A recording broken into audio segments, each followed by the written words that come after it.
This is Les, aka Sister Slayer, here with the Bitten Apple TV in conjunction with It Came From the Radio, and we are here at the New Jersey Horror Con.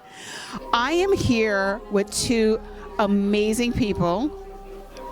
This is Ian and Katie, and they run a little something called Dystopia Rising. I want you guys to explain to me, well, first of all, I know I would fit in there. It's a place for me. I want you all to explain to me what it is all about. Dystopia Rising is a survival weekend. You get to come out and fight against zombies and raiders in the apocalypse. You live in a community of people, and your goal is to go out there and try to make it from Friday to Sunday and not get killed by a bunch of zombies. People like me. And how did you get involved with this, Katie? I actually got involved with it because I was doing a journalism article on Dystopia Rising. I was a student at Columbia University, and I actually found it at Comic-Con when I was covering it. And I wound up going and I wound up writing the article. And a few months after I wrote the article and got it published, I thought to myself, man, that was really fun. I want to try it again. And so I did. And then I kept playing and playing. And eventually I wound up running the thing. So there you go. Now, you told me that if we come to something like this, we actually would get bitten by the bug of doing Dystopia Rising, actually having our own encampment and stuff. Explain to me how people get so excited about it that they keep coming back and making their own. Well, as you can tell, you sometimes just get infected with that sort of thing. But in this case, what you get with this sort of thing is that a bunch of people get really invested in their costuming and their character. They get invested in the friends they make there. You find a bunch of like-minded nerds like you that want to hang out in the woods and do something weird that kind of puts you apart from the rest of society. So you find a bunch of friends. The people at our game are all like family, and it's 260 family members. It's a huge amount of people that you could remember everybody's face and name, and they're all buddies of yours, and they want to hang out and live this experience with you. So if you go once, you kind of want to go again. Yeah. Now, what happens if you die? Do you get to come back, or how do you guys do that? If somebody wants to come back again next year and you die playing this particular game over the weekend, how do you guys manage that? You got a bunch of lives. You have a bunch of lives like you're in a video game. So each character has a different amount of lives depending on what they come into game as. If you die a bunch of times, then you've made all of these friends over that time, and your friends have to put you down when you come back the last time as a zombie. And they all have to put you down and try to make sure that you don't come back again. Spooky, right? Oh my God, I love it already. Now, oh my gosh, I love that. Now, one of the things that I was attracted to when I came by here was this right here. Now, if any of you guys ever play Fallout, you will understand what this is. This is some of the gear that you have to play in the video game, that you have to wear in the game Fallout. And this looks like can you explain this to me, Katie, what this is all about? Like what this... Most people who play post-apocalyptic survivors usually wear some kind of armor or coverage as part of their costuming, and they actually get benefits for wearing armor. As you can see, this is something that I personally wear during an event. There we go.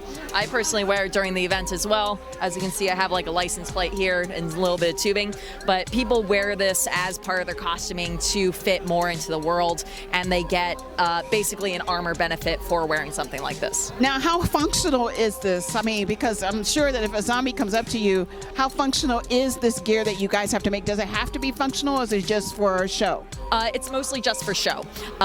Some people go more all in with it. We have a guy that has actually created armor out of a propane tank and has cut up a propane tank and made like a front chest piece so that it's actually functional as armor. But there are other people like this. This is plastic. It's not going to stop like anything real, but it looks pretty cool.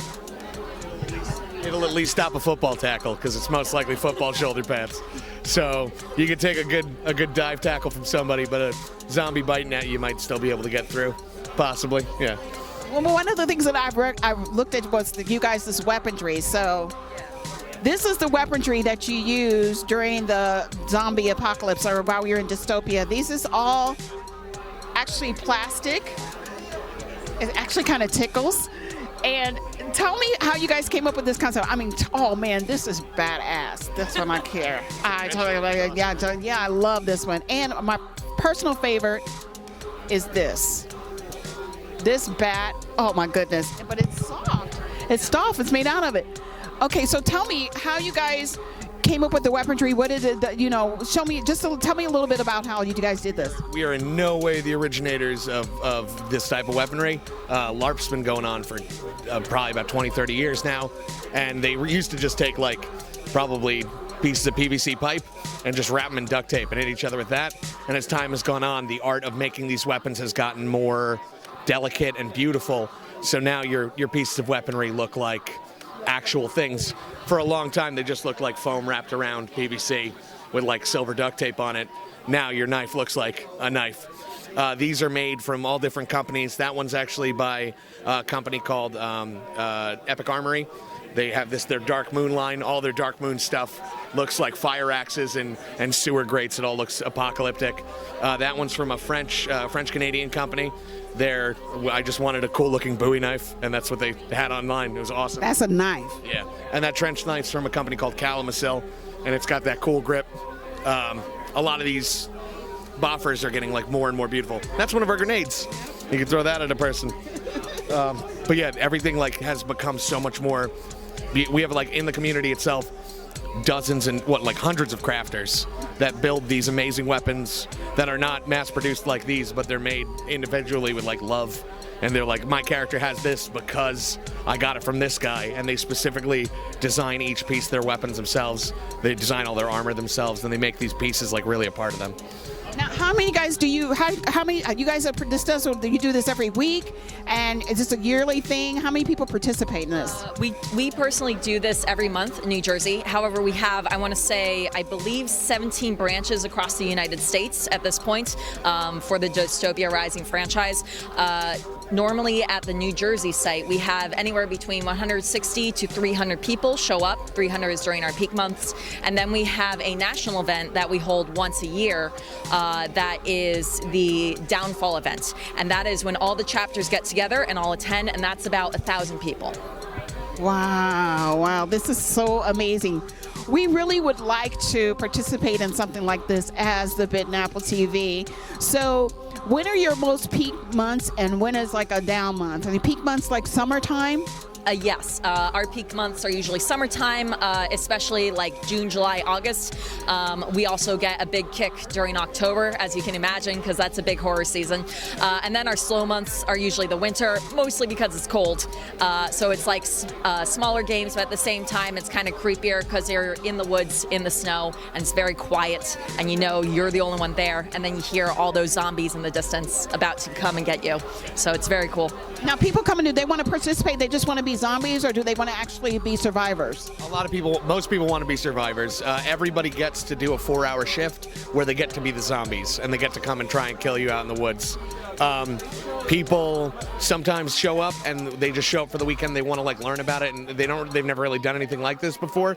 They could just be zombies the whole weekend if they want to with us. We have these people called marshals that are there to like help adjudicate the rules, and they'll take you out into the world with them and help you fight players as zombies with your mean moaning and trying to eat people alive. Do you guys have smart zombies? We have smart zombies that are good tricksters. We have zombies that could turn invisible. We have zombies that are giant zombies that like smash through walls and buildings. We have zombies that spit poison. We have zombies that are covered in fire. We have zombies that like freeze you to death. We have all sorts of weird zombies. Oh, that's like Left 4 Dead type zombies, right? Oh man, okay. So you guys, where can we find you guys on social media? Find out more about you. Tell me. Our main website is dystopiarisingnj.com. You can also find us on Facebook at Dystopia Rising New Jersey. And you can actually follow us at Twitter, which our Twitter handle for the main Dystopia Rising is at Dystopia Rising. All right, thank you so much for this. I can't wait to actually experience this, you guys. Thank you for interviewing with us, and let's take a bite out of this. Take a bite out of the apple before it takes a bite out of you.